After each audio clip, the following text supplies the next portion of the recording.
ஆண்டவர்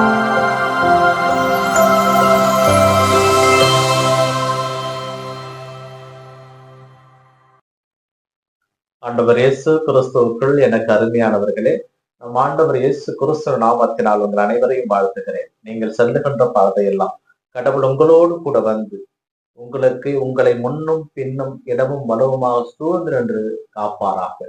பிரியமானவர்களே, இன்றைய வார்த்தை பகிர்வு நிகழ்வுல நாம் பொது காலம் 3வது ஞாயிற்றுக்கிழமை வாசகங்களை பற்றி சிந்திக்க இருக்கிறோம். இன்றைய 3 வாசகங்களும் ஏறத்தாழ ஒத்த கருத்துக்களை கொண்டிருக்கின்றன. சிறப்பாக முதல் வாசகம் நெகேமியா இறைவாக்கினுடைய புத்தகத்திலிருந்தும், 2வது வாசகம் புனித பவுல் கொரிந்தியருக்கு எழுதிய முதல் திருமுகத்திலிருந்தும், நற்செய்தி வாசகமாக லூக்கா நற்செய்தியில் நமக்கு செய்தியில் கொடுக்கப்பட்டிருக்கிறது. பிரியமானவர்களே, இவற்றை நாம் ஒவ்வொன்றாக பார்க்கின்ற பொழுது அதனுடைய அர்த்தத்தையும் காரணத்தையும் புரிந்து கொள்ள முடியும். பொதுவாக ஒருவர் குருவாக வேண்டும் என்றால் அவருடைய திருத்தொண்டராக இருக்கின்ற பொழுது அவர் தனக்கான ஒரு மோட்டோ, அதாவது தன்னுடைய வாழ்நாளிலே எந்த கருத்தை அவர் முன்கொண்டு தன்னுடைய பணியை செய்ய போகிறார் என்பதற்கான ஒரு மோட்டோ அவரை ஏற்படுத்த வேண்டும், தயார் செய்ய வேண்டும். அதாவது என்னுடைய தனிப்பட்ட வாழ்க்கையிலே நான் குருவாகின்ற பொழுது நான் எடுத்துக்கொண்ட மோட்டோ ஆண்டவருடைய வழியை ஆயத்தம் செய்ய என்ற ஒரு வரியை எடுத்துக்கொண்டேன். இது அவருக்கான வழியை ஆயத்தம் செய்ய, அவருடைய பணியை செய்ய என்பதை குறிக்கும். இப்படி எல்லாருக்கும் ஒரு மோட்டோ இருக்கும். அருட்தந்தையாக அவர்கள் மாறுவதற்கு முன்பதாக அந்த மோட்டோ கொடுக்கப்பட வேண்டும். அதே போலதான் ஒவ்வொரு ஆயர்களுக்கும் ஒரு மோட்டோ கொடுக்க வேண்டும். அது அவருடைய வாழ்க்கை, இறை வார்த்தையை சார்ந்த அவருடைய வாழ்க்கை எப்படி இருக்கிறது என்பதை அது குறித்து காட்டும். அந்த வார்த்தையை நோக்கிதான் அவருடைய வாழ்வு இருக்கும். இப்படிப்பட்ட ஒரு சூழ்நிலையிலே இயேசு கிறிஸ்துனுடைய மோட்டோவை தான் என்று நாம் பார்க்கிறோம். இயேசு கிறிஸ்துடைய மோட்டோ லூக்கா நற்செய்தி 4வது அதிகாரத்திலே சொல்லப்பட்டிருக்கிறது. அப்படி என்றால் இயேசு கிறிஸ்து தன்னுடைய வாழ்நாளில் இறை பணியை துவங்குவதற்கு முன்பதாக எது தன்னுடைய பணி, எதற்காக தந்தை என்னை அனுப்பினார், நான் எதையெல்லாம் உங்களுக்காக செய்ய போகிறேன் என்பதை அவர் அறிக்கையிடுகிறார். எப்படி ஒரு அரசியல்வாதி தேர்தலுக்கு முன்பாக நான் உங்களுக்கு இவற்றையெல்லாம் செய்ய போகிறேன் வாக்குறுதி, தேர்தல் வாக்குறுதி கொடுக்கிறார்கள் அல்லவா, அதுபோல இயேசு கிறிஸ்து தன்னுடைய பணியினுடைய வாக்குறுதியை நம் மத்தியிலே கொடுக்கிறார். இதைதான் நாம் நற்செய்தி வாசகத்திலே பார்க்கிறோம். எசாவினுடைய சுருளிட அவர் கொடுக்கப்படுகிறது. எசாயா எழுதிய புத்தகம் 61வது பிரிவிலே வருகின்ற அந்த வார்த்தை தான் இயேசு கிறிஸ்துனுடைய பணி வாழ்வினுடைய தொடக்கம். அவருடைய பணி வாழ்விலே அவர் செய்ய போகின்ற அனைத்தும் அங்கே ஒரு மொத்தமாக கொடுக்கப்படுகிறது. அதிலே ஆண்டவருடைய ஆவி என் மேல் உள்ளது, ஏனெனில் அவர் என்னை அருட்பொழிவு செய்துள்ளார், ஏழைகளுக்கு நற்செய்தி அறிவிக்கவும், சிறைப்பட்டோர் விடுதலை அடைவர் என முழக்கமிடவும், பார்வையற்றோர் பார்வை பெறவும், ஏழைகளுக்கு நற்செய்தி அறிவிக்கவும், அருள் தரும் ஆண்டினை அறிவிக்கவும் ஆண்டவர் என்னை அனுப்பி இருக்கிறார். இவற்றையே சொல்லி இதுதான் என்னுடைய பணி, இதை நான் செய்ய போகிறேன், கடவுள் என்னை அனுப்பி இருக்கிறார், இந்த பணி செய்ய என்னை அனுப்பி இருக்கிறார். இனி பார்வையற்றது இருக்க மாட்டார்கள், நோயாளர்கள் இருக்க மாட்டார்கள், ஏழைகளுக்கு நற்செய்தி அறிவிக்கப்படும், எல்லாரும் துன்பங்களிலிருந்தும் பாவங்களிலிருந்தும் விடுதலை பெறுவார்கள் என்று தன்னுடைய பணியினுடைய முன் அறிவிப்பை இயேசு இங்கே சொல்லுகிறார். சொல்லிவிட்டு கடந்து போகவில்லை. எப்படி அரசியல்வாதிகள் தேர்தல் வாக்குறுதிகள் தேர்தல் முடிந்த பிறகு மறந்து போகிறதோ, அது போல இயேசு கிறிஸ்துடைய எந்த வாக்குறுதிகளும் மறந்து போகவில்லை. அதை சூழ்ந்தே அவருடைய பணி இருந்தது. இறுதியாக இவற்றையெல்லாம் சொல்லி முடித்துவிட்டு இயேசு ஒரு வார்த்தையை பயன்படுத்துவார். நீங்கள் கேட்ட இந்த மறைநூல் வாக்கு இன்று நிறைவேறிற்று என்ற வார்த்தையை பயன்படுத்துவார். பிரியமானவர்களே, நாம் முதல் வாசகமாக நெகேமியா இறைவாக்கினர் எழுதிய இந்த புத்தகத்திலிருந்து என்ன செய்தியை கேட்கிறோம் என்றால், அடிமைத்தனத்தில் இருந்த இஸ்ரவேல் மக்கள் மீண்டும் நாட்டுக்கு திரும்பி வருகிறார்கள். அப்பொழுது எஸ்ரா ஆளுநராக இருந்த பொழுது அவர் இறை வார்த்தையை திறந்து படிக்கிறார். அதாவது எருசலேம் ஆலயத்தை பற்றி நமக்கு தெரியும். அங்கே ஆண்கள் மட்டும்தான் உள்ளே செல்லலாம், பெண்களும் குழந்தைகளும் உள்ளே செல்ல முடியாது, அவர்களுக்கு அனுமதி மறுக்கப்பட்டு விட்டது. ஆனால் தோரா என்ற இறை வார்த்தையை அனைவரும் கேட்கலாம். அப்படிப்பட்ட இந்த தோராவை அவர் விரித்து படிக்கின்ற பொழுது அதில் இறைவனுடைய வார்த்தையை கேட்டு சூழ்ந்திருந்த இஸ்ரவேல் மக்கள் எல்லாம் அழுததாக முதல் வாசகத்திலே பதிவு செய்யப்பட்டிருக்கிறது. அதற்கு எஸ்ரா சொல்லுவார், ஏன் அழுகிறீர்கள்? அழ வேண்டாம், கடவுளுடைய மகிழ்வே உங்களுடைய வலிமை, அழாதீர்கள் என்று சொல்லுவார்.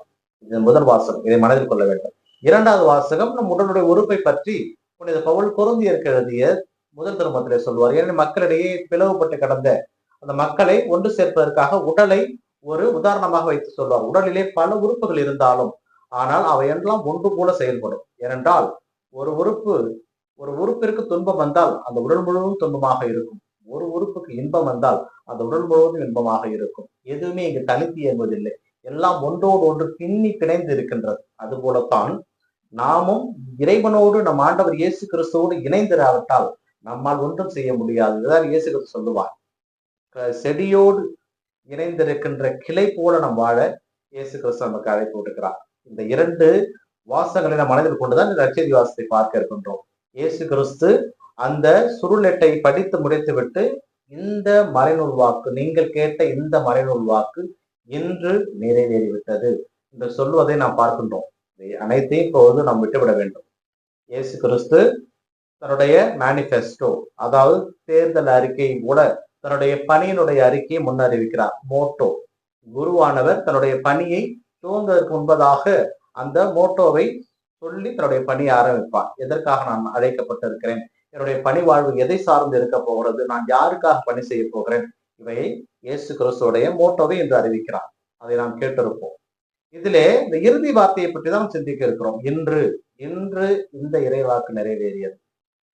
இயேசு கிறிஸ்துனுடைய வாழ்க்கையிலே நாளை,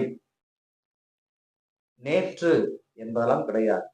அவர் வாழ்கின்ற கடவுள், நம்மோடு இருக்கின்ற கடவுள். அவர் கடந்த காலத்தை கடந்தவர், எதிர்காலத்தை அவர் நினைத்து பார்க்கிறவர். எதிர்காலம், காலங்கள் அனைத்தும் அவருக்கு கட்டுப்பட்டதே. அதனால்தான் அவர் கடந்த காலத்தையும் கண்டுகொள்வது கிடையாது, எதிர்காலத்தை பற்றியும் கவலை போடுவது கிடையாது. நிகழ்காலத்திலே அவர் வாழ்ந்த கடவுள், இன்றும் நம்மோடு இருக்கின்ற கடவுள். அவர் இருந்தார் அல்ல, இருக்கிறார். இருப்பார் அல்ல, நம்மோடு இருக்கிறார். அப்படிப்பட்ட அந்த கடவுள் விவிலியத்திலே பார்த்தோம் என்றால் எல்லா இடத்திலும் பிரசன்ட் டென்ஸ், இன்று இன்று இப்பொழுது, அதை பற்றியே தான் பேசுவார். ஏனென்றால் விவிலியத்தை நன்றாக நீங்கள் புரட்டி படித்து பாருங்கள். எல்லா நற்செய்தி வாசகத்தையும் படித்து பாருங்கள். இயேசு கிறிஸ்து நாளை, இன்று போய் நாளை வா சொன்னது கிடையாது, நேற்று சொன்னது கிடையாது, இன்றுதான் அவருடைய வாழ்வில்லை. ஏனென்றால் அவர் வாழ்கின்ற கடவுள், அதை மட்டும் மனதில் கொள்ள வேண்டும். ஏனென்றால் கடவுள், ஆண்டவர் என்னை அபிஷேகம் செய்திருக்கிறார்.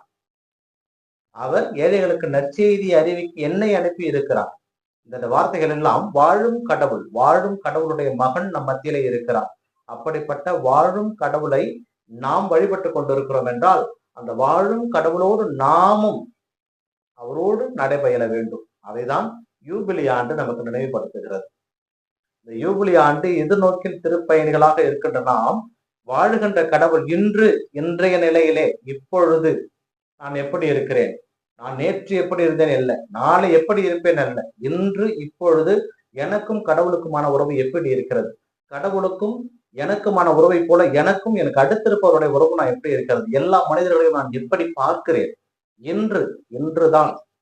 அதைதான் ஆண்டவர் செபிக்க கற்றுக் கொடுக்கும் பொழுது சொல்லுவார், எங்கள் அன்றாட உணவை இன்று எங்களுக்கு தாரும் என்றுதான் சொல்லுவார். எங்கள் அன்றாட உணவை நாளைக்கு தாரும் என்று சொல்ல மாட்டார்.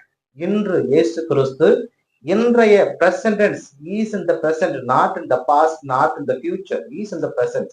அப்படிப்பட்ட அந்த கடவுள் நம்மையும் அவருடைய இருப்பிலே, அவரோடு இன்றிலே இருக்க, அதாவது நிகழ்காலத்திலே இருக்க நம்மை அழைக்கிறார். ஏனென்றால் பல பேர் இன்று செய்ய வேண்டியதை நாளை செய்யலாம் என்று விட்டு விடுகின்ற பொழுது இன்றை இழந்து விடுகிறார்கள். இன்றை இழப்பதனால் மிகப்பெரிய பலனை நாம் இழந்து விடுவோம். இன்று என்பது ஒரு நாள், இன்று என்பது நாம் கடவுள் நமக்காக கொடுத்திருக்கின்ற நாள். இன்று நாம் இருக்கிறோம், கண்குருட கடவுளை பார்க்கிறோம், அவரோடு பேசுகிறோம், உண்ணுகிறோம், உறங்குகிறோம், விளையாடுகிறோம், நமக்கு தேவையான செய்கிறோம். இன்று நிகழ்காலத்தில் இருக்கின்றோம். எதிர்காலம் என்ன ஆகும் என்று தெரியாது. அதனால் இருக்கின்ற வரை நிகழ்காலத்தில் இருக்கின்ற கடவுளோடு நாம் பயணப்பட இன்றைய வாசகங்கள் நமக்கு அழைப்பு விடுக்கின்றன. இந்த இயேசு கிறிஸ்து இன்றை பற்றி சொல்கின்ற பொழுது 10 தொழுநோயாளர்கள் அவரிடம் வருகின்ற பொழுது அவருடைய தொழுநோயை குணமாக்கி, நீங்கள் போய் நாளை அல்ல, நீங்கள் உடனே நீங்கள் போய் குருக்களிடம் உங்களை காண்பியுங்கள். அதுதான் இயேசு கிறிஸ்து சொன்னது. 5 அப்பம் 2 மீனை 5000 பேருக்கு கொடுத்த பொழுது நாம் எங்கிருந்து போய் இவரிடம் வாங்கி வருவோம், உங்களிடம் இப்பொழுது என்ன இருக்கிறது என்றுதான் இயேசு கேட்பார். இப்பொழுது உங்களிடம் என்ன இருக்கிறது, அவற்றை கொடுத்து பகிர்ந்து கொடுங்கள். இயேசு கிறிஸ்து, மீண்டுமாக சொல்கிறேன், நம் ஆண்டவர் இயேசு கிறிஸ்து வாழுகின்ற கடவுள், அவர் நம்மோடு இருக்கின்ற கடவுள். அப்படிப்பட்ட அந்த கடவுள் நமக்கு ஒரு வாக்குறுதி கொடுத்திருக்கிறார். என்ன வாக்குறுதி? ஆண்டவருடைய அருள் தரும் ஆண்டினை அறிவிக்க, ஆண்டவருடைய அருள் தரும் ஆண்டினை அறிவிக்க அதற்காக வந்திருக்கிறான்.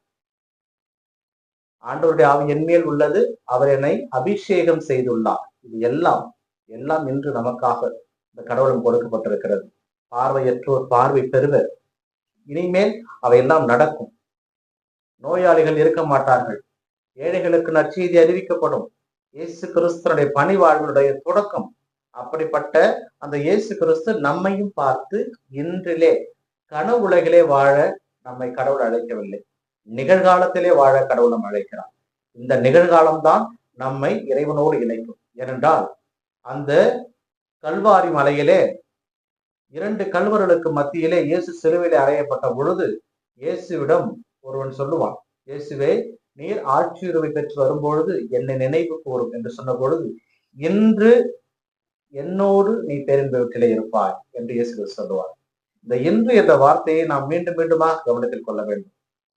இந்த இன்றுதான் நாம். நாளை என்பது நிச்சயம் அல்ல. அதைதான் ஒரு பழமொழி சொல்வார்கள், நேற்று என்பது உடைந்த பானை, இன்று என்பது கையில் உள்ள வீணை, நாளை என்பது மதில் மேல் உள்ள பூனை.